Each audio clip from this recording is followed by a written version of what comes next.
Hello everyone. So today what we are going to learn is pandas, and I've taken the liberty of sharing a book with you and we're going to read it together. Now let's get started. Chapter 5. Getting started with pandas. Pandas will be the primary library of interest throughout much of the rest of the book. Um, and it contains high-level data structures and manipulation tools designed to make data analysis fast and easy in Python. Pandas is built on top of NumPy, and it makes it easy to use in NumPy-centric applications. So this is a very good point where I learned that Pandas is built on top of NumPy. So whenever I would encounter a NumPy array while working with Pandas objects, this is the reason why I was probably finding NumPy data objects.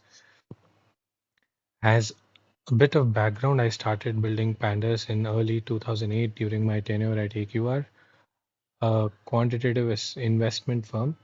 At that time, I had distinct set of requirements that were not addressed by a single tool at my disposal. Data structures with labeled access supporting automatic and explicit data alignment. This prevents common errors resulting from misaligned data and working with differently indexed data coming from different sources. So what this is saying is basically you have a labeled access.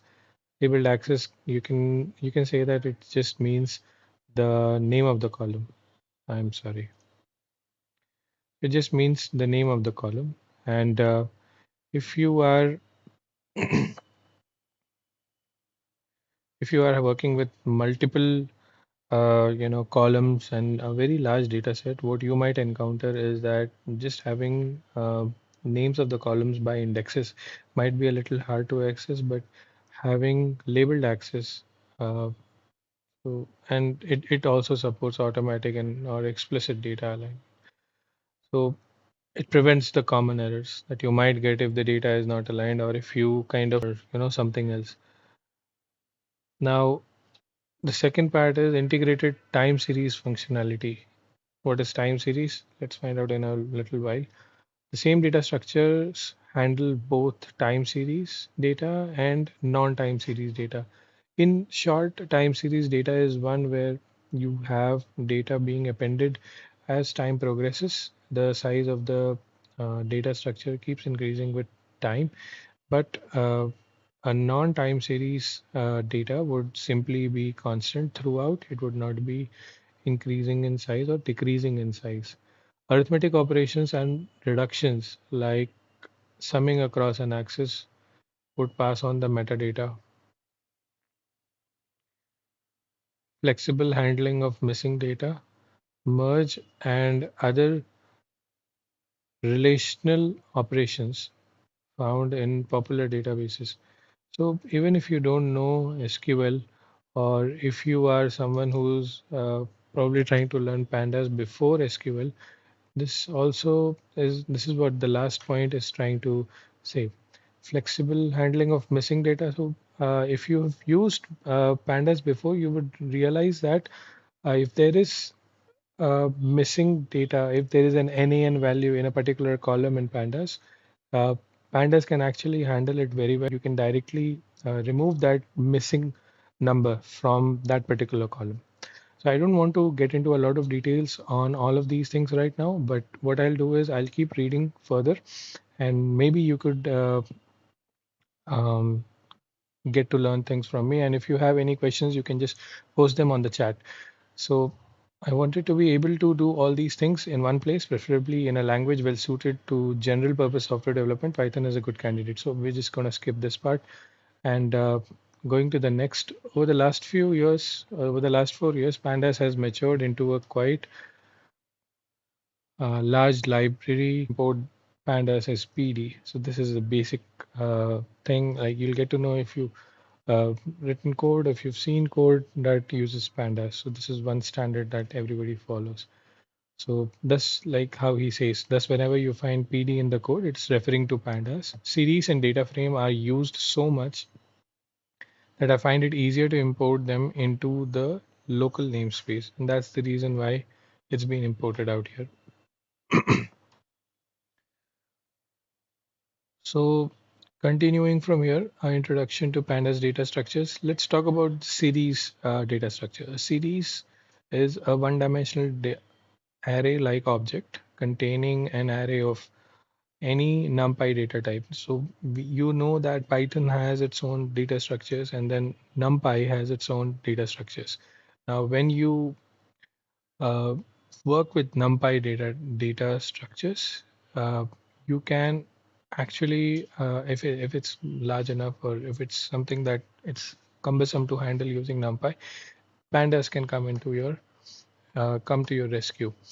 So series is basically a one-dimensional array-like object containing an array of data and an associated array of data labels called its index. So in the simplest form, what this means is that you have a particular column. If you can talk about a particular column, maybe student marks, if that's your data structure, if that's your data frame in Pandas, we'll come to what is a data frame in some time. But if that is what you're trying to understand right now, so in that, if the name column, if you just talk about the name column has a label, which is the name, and it has a column of all the names that you have. So index is basically the name of the student, the label name, and the data that it contains is basically the names of all the students. So how do you declare this object? Obj is equal to series of this. So this is basically a column, um, or you can say it's a one-dimensional array-like object. The string representation of series displayed interactively shows the index on the left and the values on the right. So if you see 0, 4, 1, 7, so there was no label associated to this, and that's the reason why you see numbers on the left hand side. So it's just giving out the zero indexing. So index on the left and the values on the right. Since we did not specify an index for the data, the default index here refers to the label. The default one consisting of the integers 0 to n minus 1, where n is the length of the data, is created. As I mentioned, the zero indexing. You can get the array representation and the index object of the series via its values and index attributes respectively. Obj.values. So if this is if you want to know what all values obj has, you can do that by using the values attribute. Okay, if you want to know the indexes that are there in that particular series. So obj is a series here, but in general you can have any data frame. I mean, you can have the complete data frame. Data frame is just a you can say, like how a table is a collection of columns, you can say a data frame is a collection. Okay, so obj dot values, that's going to print out all the values, and notice that it is printing it out as an array. Okay, it's a numpy array at the end of the day, and obj dot index is going to give you the indices as a in the form of a list. I mean, that's how it is. So often it will be desirable to create a series with an index identifying each data point. Now this is also an array, I guess, but if you have any better name to this, do let me know in comments. Often it will be desirable to create a series with an index identifying each data point. What does this mean? Often it would be desirable to create a series with an index identifying each data point. It just means that for every data point, you should have an index, as simple as that. So if you print, this becomes the out. This comes out to be the object. If you just so what they've done is in this case they've shown that if you have this particular series, earlier what you did is, let me show you. Earlier, what you did, you just said obj is this particular series. And now, after saying that obj is this particular series, you add explicitly declared indices. Okay, explicitly declared indices be clear by now. And so now if you print out the index, you'll get this as the output. Compared with a regular NumPy array, you can use values in the index when values or a set of values. So you can use a single value as the index or a set of values. If you use a single value, suppose A, then you get the output as -5. If you use D, um, you get 6. If you use Now just look at this. Just look at this. So unless and so how do you so like how a dictionary uses keys and values, the same way is how you address indices of a series. Square brackets and then the index out here. If it's a string, you'll put it in code. If you want to put in a list, it should come out as a list. So you can use a list of indices and you will get the output of that. NumPy array operations such as filtering with a Boolean array, scalar multiplication, or applying maths functions will preserve the index value link. What does this say? This says basically that anything that you do on the values, the link between this and this still remains. So this is shown here that if the object is greater than 0, if it is true, object, I mean this particular value, if it's greater than 2, just stays there. Okay. Now, if it is multiplied by 2, you have the values being multiplied by 2, but the index remains the same. Another way to think of series is a fixed length ordered dictionary. It's a fixed length. A series cannot vary in length. It's a fixed length, and it is an ordered dictionary. Okay, as it is mapping index, it is a mapping of index values and data values. It can be substituted into many functions that expect a dictionary. Okay, so this is simple. So it just is not like a dictionary, but it also can be used in places where a dictionary is expected. All right, let's move on. Um, B in OBJ2. So if you want to, so if this was a dictionary, this particular statement is something you would be able to write. But even though it is a series object, you are able to write B in OBJ2 and get a true. E is not there in OBJ2 and you get the output as false. Should you have data contained in a Python dictionary? Should you have data contained in a Python dictionary, you can create a series from it by passing the dictionary. Okay, so now it's like you have a dictionary. I mean, they said earlier, I mean, the author said earlier that it is similar to a dictionary and it can be used instead of a dictionary. And now he's telling you that if you have a dictionary already created, how do you convert that into a series? You just write series and you give the argument as the dictionary, and then you get this this dictionary converted into a Pandas series. When only passing a dictionary, the index in the resulting series will have the dictionary's key in sorted order. Now, this is you can see there's a slight advantage. Usually, in a dictionary, Python dictionary, you wouldn't have any, you know, you wouldn't have any, what do I say, order. I'm sorry.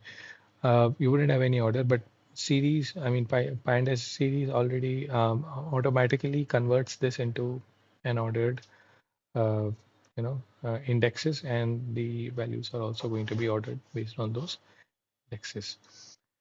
See this value NaN. This is the thing I was talking about a few minutes earlier. So in this case, three values in the S data were placed in appropriate locations, but since no value was found for California, okay, so Ohio is this, so on. So states, there's a list that is created of states: California, Ohio, Oregon. indexes.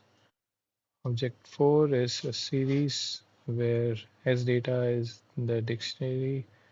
I mean, this is basically input as series, and index is equal to states. States is the list.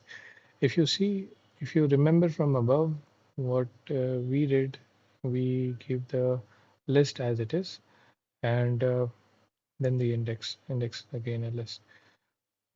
Now what we do is we just write the dictionary here, and index is equal to states, the variable names. Simple so far. Okay, so now because California is not present in the S data dictionary, there is no value that is associated to that particular key, and so because of that, what happens is that you will not be able to associate any value to it, and that's why NaN is a value that is associated, not a number. So that's what he's saying, that if since no value for California was found, it appears as not a number, which is considered in pandas to mark missing values or NA values. I will use the terms missing or NA to refer to missing data. The is null or not null functions in Python should be used. So these are the two functions that you would need to use in pandas to detect missing data. Okay, is null is simple as that. So pd.isNull, if you pass in the object 4 that we created earlier, you will get true because it is null there. And then if it is not null, you would get true in this case. Series also has an instance, also has these instance methods. So you can directly call the is null method on the instance of the series, that is the object 4. Okay, and so you will get true, false, true. I discuss working with missing data in more detail in later in this chapter. Critical series feature for many applications basically aligns differently indexed data in arithmetic operations. What does this mean? A critical series feature for many applications is that it automatically aligns differently indexed data in arithmetic.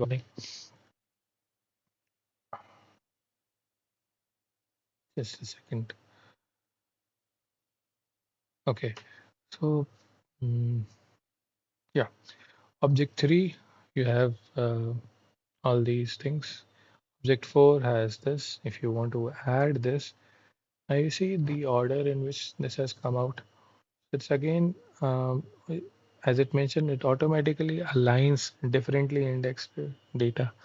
This was having different indexes. This was also having a different set of indexes. And what it does is again creates the alphabetical order in which it will save, I mean, it will perform the arithmetic operations. Utah was not there in the object 4 and hence the output is NaN. Data alignment features are addressed as a separate topic. Both the series object itself and its index have a name attribute. Both the series object itself and its index have a name attribute which integrates with the other key areas of pandas functionality. So object 4 is a series object 4 dot name is equal to population. So you're giving a name to the series, okay, using the name attribute. Object 4 dot index dot name is equal to state. What does this mean? This means that what did we have here? Object 4 had the names of the states, and so if you want to give a name to those in set of indexes, California, uh, Ohio, Oregon, Texas, then you give it this way, okay, by using the name attribute, because both the series object, which is obj4, and its index, okay, so obj.index is actually its index. Seen this earlier, like here, okay, and so what's remaining now? A series index can be altered in place by assignment. You want to alter an index? How do you do it? So you can do it in place by assignment. Assignment means that you just say obj.index is equal to the uh, new set of indexes on the list, and it's going to be modified. Okay, you don't have to mm, work hard to change every single index, or just give out this assignment and it's done. Data frame represents a tabular spreadsheet like data structure containing an ordered collection of columns, each of which can be a different value type: numeric, string, boolean, etc. The data frame has both a row and a column index. It can be thought of as a dictionary of series. Now, this is what is important out here. It is a dictionary of series. Let me just highlight this. Okay. I have series. Series is basically where you have a set of values. Series is already like a dictionary. It behaves like a dictionary. But data frame is a dictionary of series. Let's see how things are going to change and how we're going to work with that. One for all sharing the same index. It can be thought of a dictionary of series, one for all sharing the same index. Compared with other such data frame like structures you may have used before, like R's data frame, row oriented and column oriented operations in data frame are treated roughly symmetrically.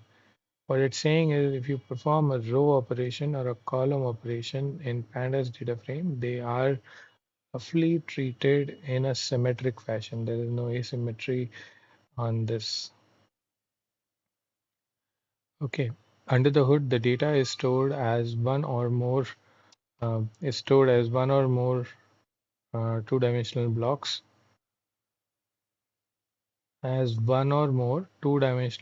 rather than a list. So it's saying it is a two-dimensional block. Two-dimensional being it will have a rows and columns. And okay, so rather than a list or dictionary or some other collection of one-dimensional arrays.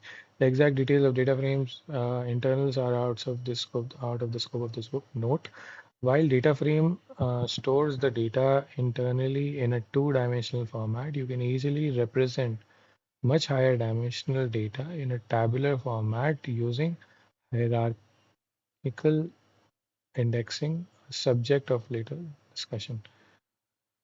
All right, let's not waste time there. Mm, there are numerous ways to construct a data frame. Okay, and the one of the most common is a dictionary of equal length lists.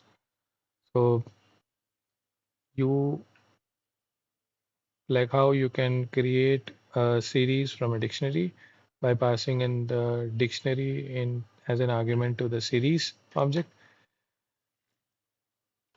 Same way you can create mm, a data frame from a dictionary. So this is the first key and it is related to this particular list. The second key is this list. Third key is related to this list of values. The resulting data frame will have its index assigned automatically as with the series, and the columns are placed in sorted order. Let's see. Columns are placed in sorted order. So you see P, S, and Y alphabetically sorted. And it'll have its index assigned automatically. There was no index for I mean, there is not going to be any index for the rows. It's just the numbering. And you can actually have an explicit numbering to these rows, but it's taken the default indexing here. So 0, 1, 2, 3, 4, and the rest of the values are presented. If you specify a sequence of columns, the data frames columns will be exactly what you pass. If you specify a sequence of columns, the data frames columns will be exactly what you pass. So the data is the dictionary that we had seen earlier, and the columns are here state pop. Now, because earlier you had this pop state here, now you'll have it as here state pop. Okay. As with the series, if you pass a column that isn't contained in the data, it will appear with NA values in the result. So this is a frame two. This is second data frame that we're creating. We have data, the same dictionary that we had earlier, this one, and columns. Now we've added state, pop, det, years, state, year, pop. There's no det in the data dictionary, so we would probably have NaN like this. And as I said earlier, instead of this um, default indexing, you can have indexing in a way that you want. And so you can see that index is equal to 1, 2, 3, and it's a list of a list of strings that's been passed in. So this is one of my favorite here, frame2.columns. Why it is my favorite is because if you want to address a particular column now, this might seem a little different from what I'm saying, but you'll see later that these two are very similar. If you want to um, if you want to access a particular column, let's say state, okay, you can just write the name of that here. We'll see in a later time how that happens. So frame2.columns, so columns is again an attribute, and you can access it uh, from the data frame. I mean, you can access the columns of the data frame. So if you just write columns, it's going to give you the indexes of the columns. Okay. Frame2.columns gives you the indexes of the columns. A column in a data frame can be retrieved as a series either by a dictionary-like notation or by attribute.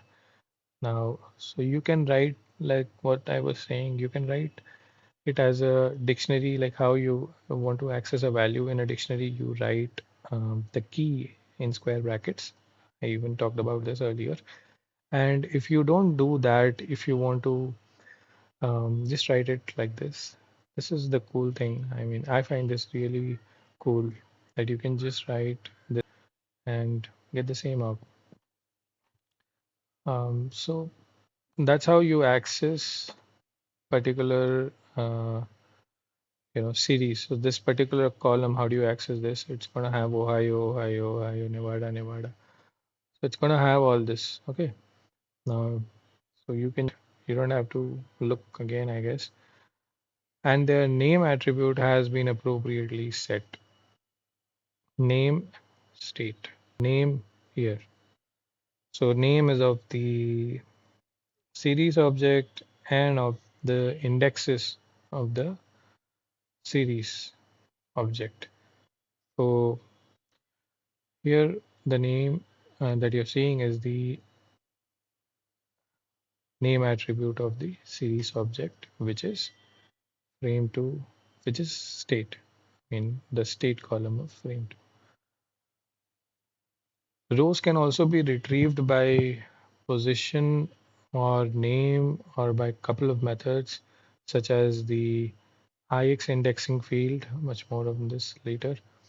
I'm going to pause this a little break so you guys can take some time off this. Try to understand whatever has been taught in this video. Try to recall.